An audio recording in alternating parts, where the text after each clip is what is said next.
So when Kenya Kwanza is saying that you are blaming the previous regime, let me tell Kenyans here today that it's a fight. You are not fighting a regime by William Ruto.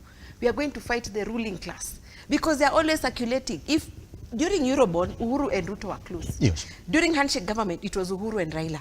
So it's about the ruling class. They are all there in the whole mess, and Kenyans are just supporting them. It depends on which side you are at a particular time. It's not a problem of communication.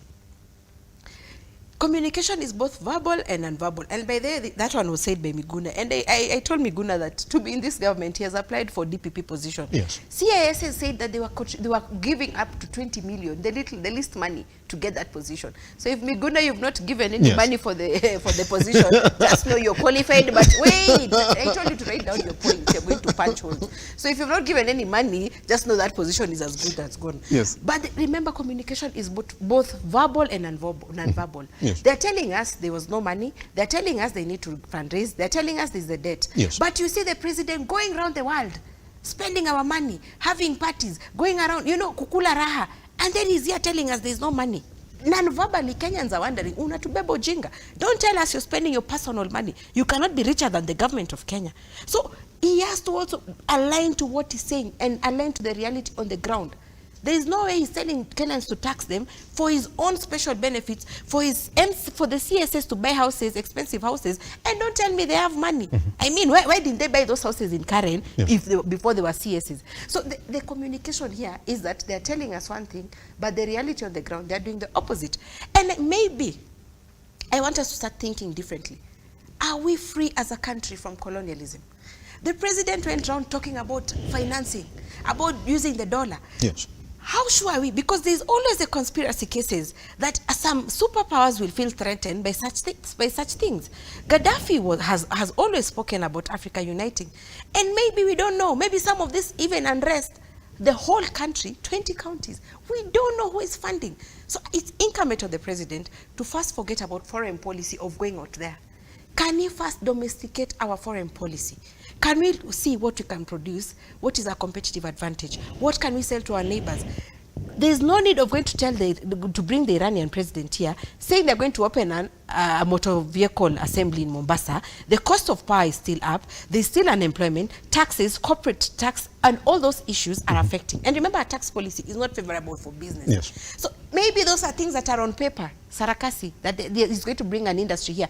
But if they're investing, they're going to look out for what is the political stability, what are the tax regimes, what is the environmental conditions, what is the society, what the society is saying. Are Kenyans ready for that manufacturing plant? So let us first focus on internal issues. Internal issues first. I don't understand. He's saying he doesn't have money and he's always out of the country. He's always going around the whole country, trips, what, opening up, I don't know what. It's like his role now is ceremonial, just to be seen somewhere. He's supposed to direct strategy and policy. And the problem, I dare say, and I've always said, William Ruto has been seen to be a guy who wants to do everything. And remember how public sector works. If you show me when Kimbelembele, I'll just leave my coat there, go do my other things. He has not even inspired the civil service to drive this agenda forward, because he wants to be the Mr. Show. I'm doing everything. He went to KRA, trying to show KRA, telling them and Kuwakosawa that you guys are not doing this. I mean, his role is to inspire confidence. His role is to make public institutions feel like, President, this is what we've studied, this is our expertise, this is what we are doing. But when he's seen to meddle even with the public sector, guys will just say, okay, fine, you do everything. And we know he cannot do everything. And again, his appointments, from the day he got into office up to today, you still see the president has appointed Fulani. When is he going to finish appointing positions so that the job is done? So I think, in as much as Azimio is on the ground, pretending that they're protecting the Kenyans and they're speaking for Kenyans, Kenya Kwanza has self-sabotaged. Yes. Juka, that indeed they are essentially self-sabotaging. Let's pick it from that. First of all, where I disagree with my sister, respect her a lot. Yes. She's the first national leader who congratulated the President, William Samoei Ruto. That's true, I follow her. True, she cannot substantiate where the CS could pay 20 million for that position. It's a lie, right? Back to your point. I think Azimio has lost, the agenda, the opposition agenda to work for Kenyans. And now what they are trying to do is to sabotage the government. But you know, Ruto is a street man. President Ruto is not like Uhuru Kenyatta, who will look for them. I think... Is that the failure? Is that the failure, Joka? No, what failure? Is that the failure that indeed I'm not going to look for you? Up to one point, because there's new coalition is saying, well, these are indefinite demos that we have essentially started in the country now until further notice. The first sentiment Ruto made when he resumed to the office was that he was ready to work with any leader who's ready to work for Kenyans.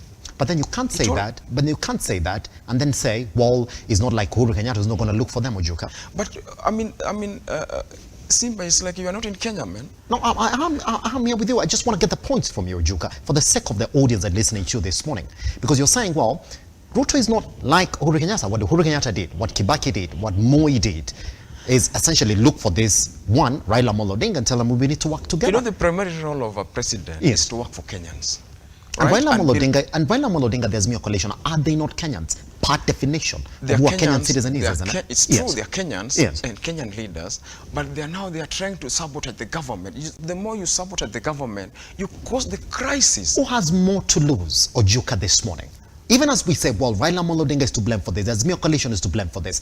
Is it not the man who's the custodian of our constitution right now, who's one Dr. President William Ruto? I think, Simba, you are becoming so dishonest to Kenyan people.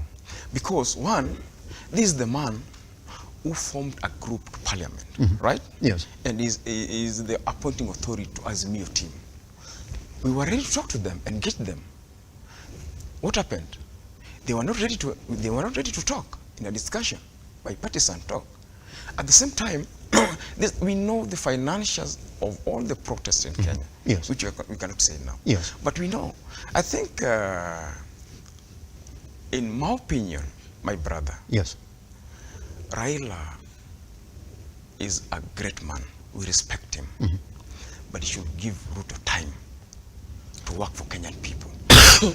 Then when 2027 comes, then we shall talk from there. So is that your Juka sitting there saying, well, give this administration 5 years, then look back and see exactly what they've done? Is that what you're saying? Because majority of Kenya is 5 years. Give him time. But your administration is saying 2 years. They're saying, well, give us 2 years. And it's this communication that has kept on changing. You and I do know very well the majority of the reasons why these demos are now very close to the heart of majority of Kenyans is to say, well, some of the promises are made is that once we place our Bibles down, and it is in notice, and you and I do agree that for the very first time, or it looked like, Juka, that our election was run on manifestos. The majority of Kenyans voted on the promises that were given by both candidates. Yes. How is it true then that we will sit here and say, well, you see, guys, what I said in my manifesto after 100 days, just put it on the side, give me 2 years. And you're saying, well, guys, no, not even 2 years, give them 5 years. But Kenyans are telling you, we feel that indeed where you're starting from is what we don't want. At least do what you said within the first 100 days. But this is the government barely, just 9 months old. Yes. In the government, right? These are the people. Yes. What did you say, so, Ojuka? What did they say prior to getting the office on the areas where majority of Kenyans were concerned? Number one, the cost of living in the country, cost of unga, isn't it? And the cost of and the level of taxation that we're talking about in this country. Is that not where they've started from? And is that not why then we'll say Kenyans are in the street because of that? I've just watched the clip, right? Just before, right? People are talking about the